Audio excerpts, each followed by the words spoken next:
श्री परमहंस देवाय नमः। प्यारे गुरुमुखो, भगवान जी तो भाव के भूखे हैं। वस्तु पदार्थ किसी क्रिया से नहीं रिझते। श्रद्धा भावना प्रेम के वशीभूत हो जाते हैं नंद नंदन।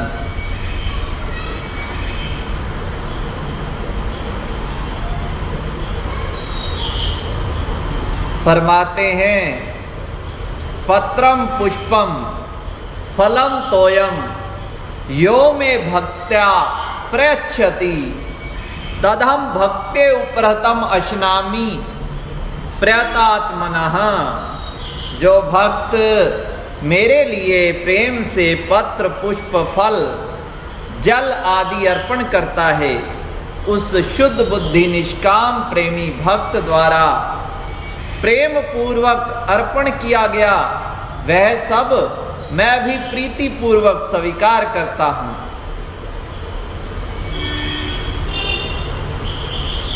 जिन दिनों श्री अनंतपुर में निवास था अनूपानंद का, तो इस सिद्धांत के अनुसार कि जो कुछ श्रेष्ठ पदार्थ पाऊं सो गुरु चरणन आन चढ़ाऊं। कोई भी भेंट प्राप्त होती पहले सदगुरु चरणों में अर्पित करता था। बाई जी वस्त्र भेजती, श्री गुरु महाराज के चरणों में अर्पित करना। श्री गुरु महाराज जी ने उसके बदले दूसरे वस्त्र प्रदान करना, आशीर्वाद प्रसन्नता प्रदान करना। एक बार एक बहुत ही उत्तम शॉल जो है मुझे उपहार में प्राप्त हुई कहीं से, तो ये जो पापी मनवा है, मन में विचार आया कि स्वयं इस्तेमाल करूं या भगवान जी को अर्पित करूं। तभी सहसा जागृति सदगुरु कृपा से हुई कि ये क्या अनर्थ करने जा रहा है अनूपानंद। संकल्प ले लिया कि आज के बाद शाल धारण ही नहीं करनी। और वो शाल धर्म शिक्षा का दिन था। श्री गुरु महाराज जी के चरणों में अर्पित की तो दिलों की जानने वाले मेरे प्राण प्रीतम ने फरमाया कि अपनी इस्तेमाल की हुई शाल भेटा करता पे तो हक्का बक्का। भगवान जी ने कंधे पे शाल स्वीकार की और हसीदे हंसदे पे हैं। और उस दिन भगवान जी ने वैसे कुछ भी भेंट करता, दूसरा प्रसाद रूप में कोई वस्त्र तो दूसरा वस्त्र प्रदान करते थे। भगवान जी ने उस दिन केवल प्रसाद दिया और उसके बाद कभी शॉल नहीं दी, स्वेटर देते रहे।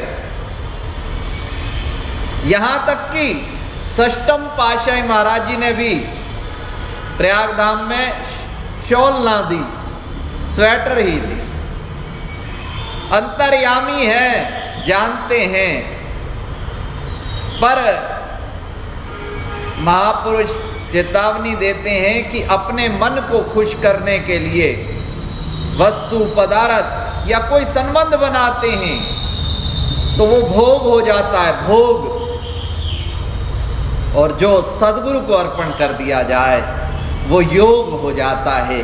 चाहे वस्तु है, पदार्थ है या कोई संबंधी है, भक्ति में सहयोगी बनता है। ये सब योग के द्वार खोलता है। परमात्मा से योग हो जाता है। अगर यही विधि हो कि जो कुछ श्रेष्ठ पदार्थ पाऊं सो गुरु चरणन आन चढ़ाऊं।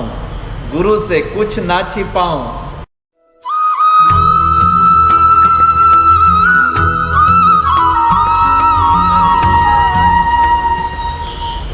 कल आपको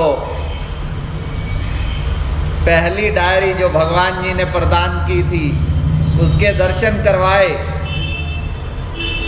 आज दूसरी डायरी जो भगवान जी ने, जब पहली डायरी पूर्ण हुई तो तत्काल दूसरी डायरी दे दी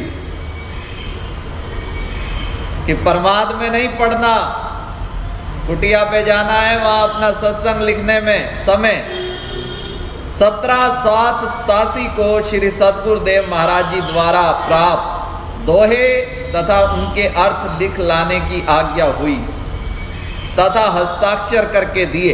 पहली बार इंग्लिश में, अब हिंदी में किए।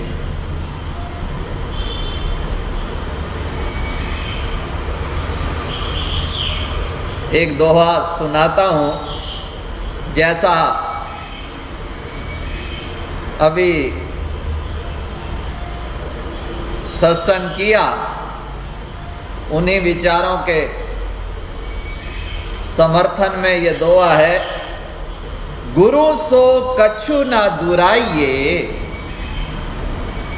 दुराइए का अर्थ छिपाइए।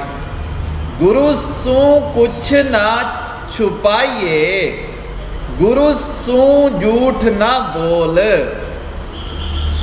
बुरी भली खोटी खरी, गुरु आगे सब खोल। शिष्य का यह कर्तव्य बन जाता है कि वह अपने इष्ट देव अंतर्यामी सद्गुरु से सत्य असत्य, अच्छी या बुरी जो भी बात हो, अक्षर अक्षर सत्य सत्य कह देनी चाहिए, क्योंकि सद्गुरु जीव के हितैषी होते हैं। उनसे ही अगर जीव अपने अवगुण छिपाए तो उसका कल्याण कौन करेगा।